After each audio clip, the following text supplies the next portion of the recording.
The use Digital Markets Act, or DMA, aims to rein in the power of big tech and promote fair competition in the digital ad market. But could it actually end up benefiting the very giants it's trying to regulate? I would like to elaborate now and in the future at some of the unintended consequences that experts are warning about.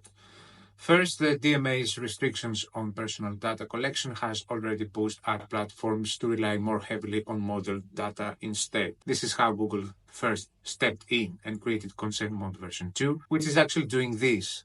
This gives them even more control over the insights advertisers receive, all hidden away in non-transparent black box modeling methods that are harder to scrutinize. And of course, this benefits the big ones who have the ability to make such huge investments on such technologies to provide accuracy and trade off our increase of conversions with less cost.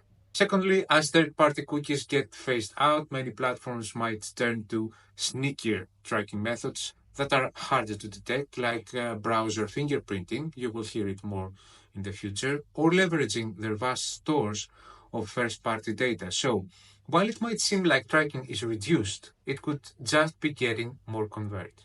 Also, the DMA's data sharing restrictions could actually establish the data advantages of the tech giants. They've already got huge bases feeding them first-party data, while smaller players who rely on third-party data could struggle to adapt. And remember, Europe said it wants to secure that tech is competitive and restrict the gatekeepers as it is naming them.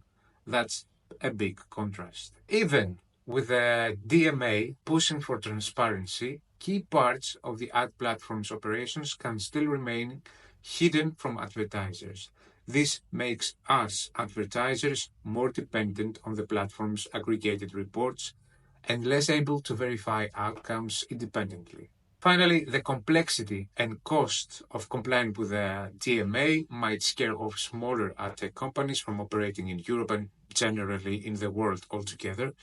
Meanwhile, the dominant platforms have the resources to adapt and even influence how regulators interpret the rules. It's a complex issue, I think, with valid concerns. Let me know your thoughts in the comments below. Do you think the DMA will ultimately level the playing field or tilt it further in big tech's favor?